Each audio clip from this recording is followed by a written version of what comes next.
que cette année 2024, de même, a des révélations, a des secrets.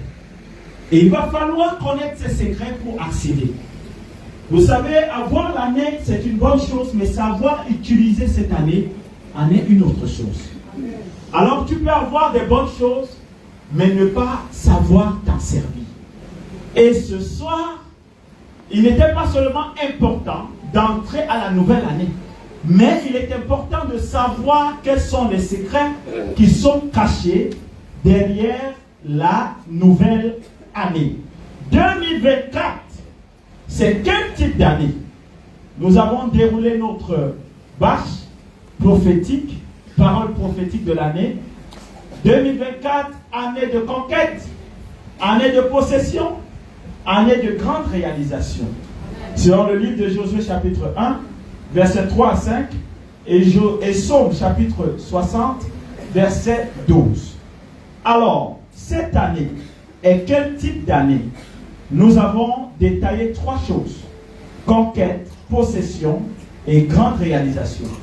Alors, pour réaliser, il faut d'abord faire la conquête et ensuite posséder et après réaliser.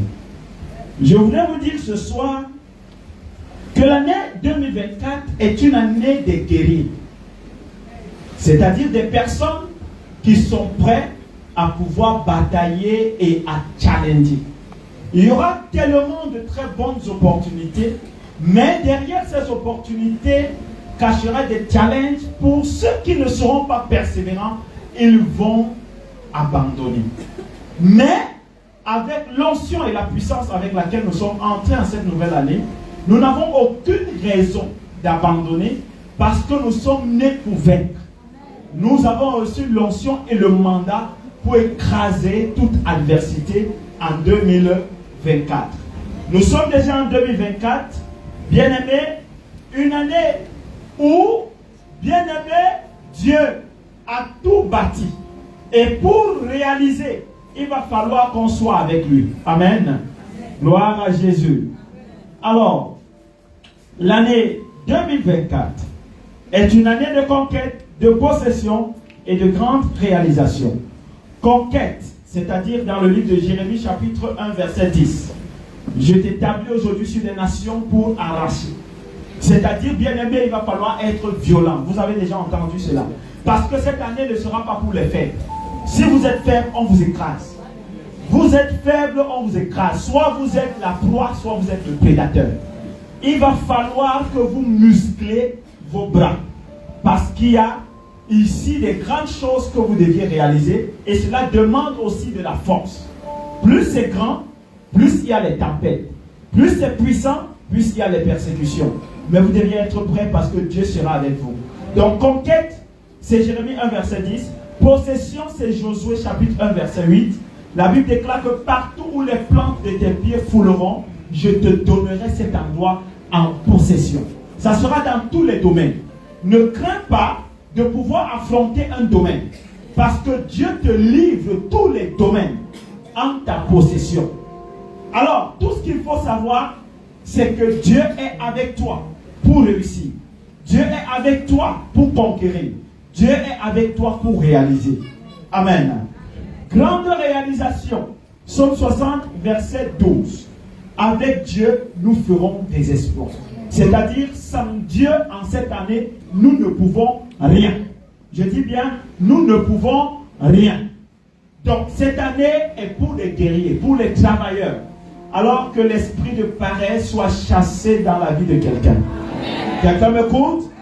Ceux qui dormaient et se réveillaient à 10 heures, ce n'est plus le temps, même pour rien, réveille-toi à 5 heures. Quelqu'un m'écoute? Même si tu n'as pas le travail, sors même pour rien, tu vas trouver ça en route. Quelqu'un m'écoute? Alors il va falloir travailler, il va falloir oser, surtout oser. Être prêt à challenger, à faire face à toutes les opportunités. Ça va faire peur, il y aura des Goliaths.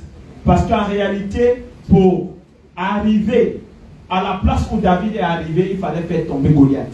Il y aura des Goliaths, mais les Goliaths sont déjà livrés. Amen. La prophétesse princesse nous a fait comprendre que nos ennemis sont livrés déjà. Ils ne pourront rien. Amen. Hein? Alors, nous allons passer à la révélation prophétique de la numérologie de l'année.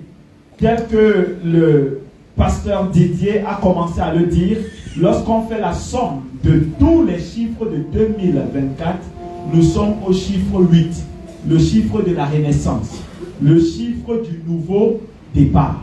C'est-à-dire le chiffre où Dieu pose un nouveau fondement. Oubliez le fondement de la pauvreté, le fondement de la maladie, le fondement de la sorcellerie. Il est temps de se positionner sur un nouveau fondement. Alors, dans cette année 2024, il y a le dernier chiffre. Le dernier chiffre, c'est le chiffre 4, qui symbolise le chiffre de bâtir, de réaliser et d'accomplir.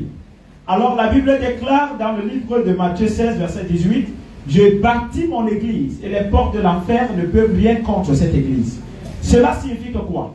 Dieu nous bâtit à l'année 2024. Si nous ne sommes pas bâtis avec Dieu, alors il sera pour nous impossible de tenir face à l'adversité. Il va falloir être bâtis avec Dieu.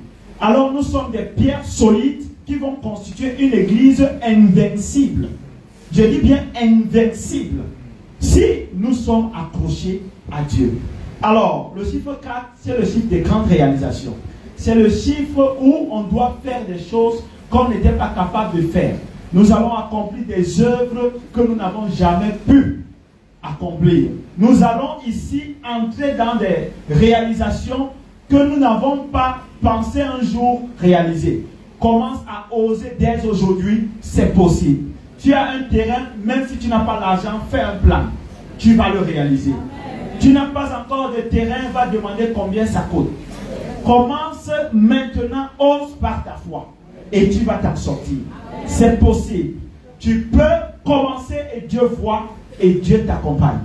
Alors, aie la foi, ça sera le secret de toutes tes réalisations. Ça, c'est le chiffre 4. Maintenant, il y a un danger. C'est que les deux derniers chiffres de l'année font le chiffre 6.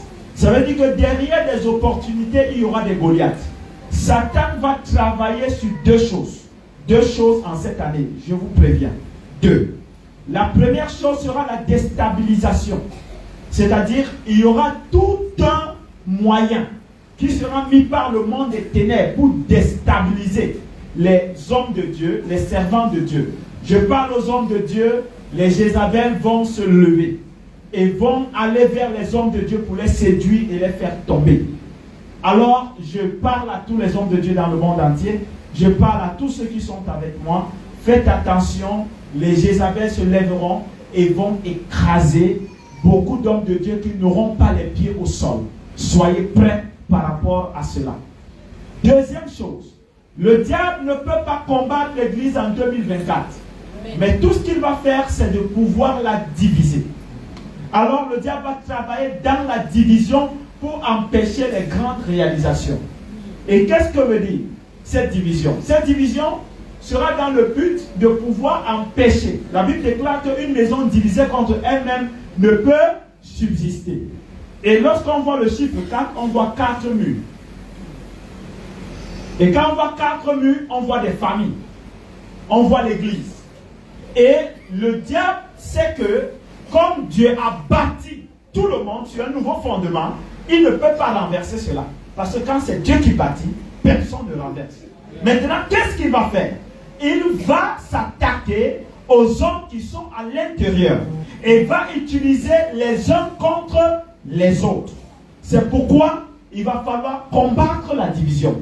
Il va falloir combattre toutes sortes d'inimités. Ce sont des choses qu'il va falloir combattre. Parce qu'on ne peut pas réaliser, accomplir, construire là où les gens sont divisés. Ça, c'est un système que lorsqu'on met en place, il est difficile de réaliser. Je voudrais vous dire, lorsqu'on parlait de la tour de Babel, si vous connaissez l'histoire, dans la tour de Babel, il y avait des hommes qui se sont entendus pour construire une maison jusqu'au ciel.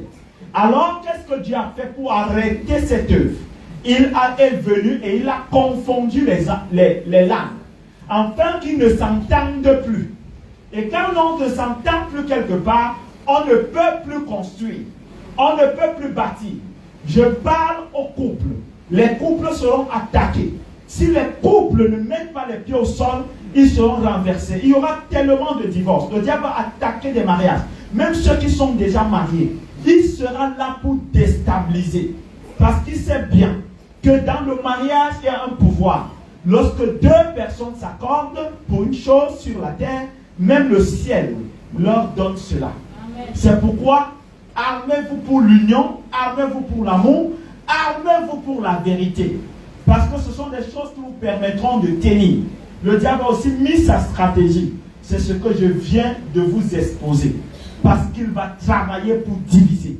Il a travaillé pour déstabiliser. Il va travailler pour des scandales.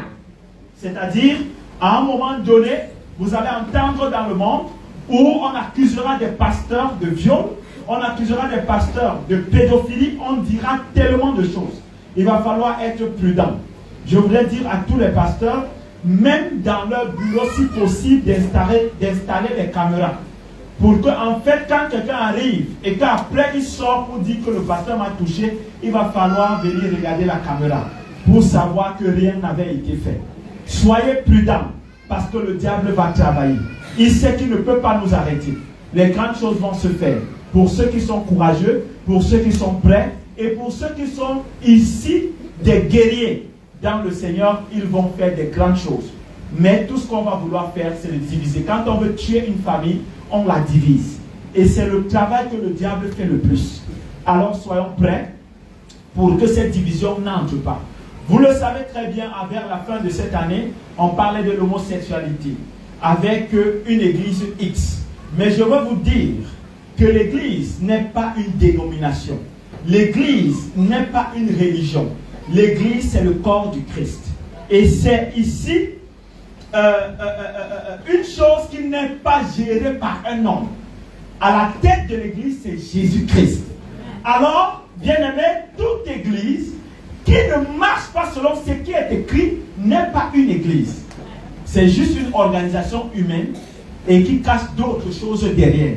Et ce qui a été dit vers la fin de cette année concernant l'homosexualité a pour but de mettre la confusion dans l'église. Mais il n'y a pas de confusion. Parce que Dieu fera la différence entre ceux qui le servent et ceux qui ne le servent pas. Alors, même dans le pays, nous aurons des grandes réalisations. Il y aura des grandes choses qui vont se mettre en place. Mais attention, la division est aussi là. Et qui va vouloir s'intégrer dans le but de pouvoir empêcher cela? Je vous dis, le diable va travailler dans la division, dans la déstabilisation et dans, ici, les scandales. Soyons prêts. Les couples, serrez les mains. Les familles, serrez-vous les mains. Église, serrez-vous les mains. Hommes de Dieu, femmes de Dieu, servants de Dieu, serrez-vous les mains parce que c'est sérieux. Le diable sait que lorsqu'on commence à réaliser quelque part, la gloire de Dieu se manifeste. Mais le diable ne veut pas la gloire de Dieu. Et la gloire de Dieu va se manifester au travers de toutes les réalisations dans le nom puissant de Jésus-Christ.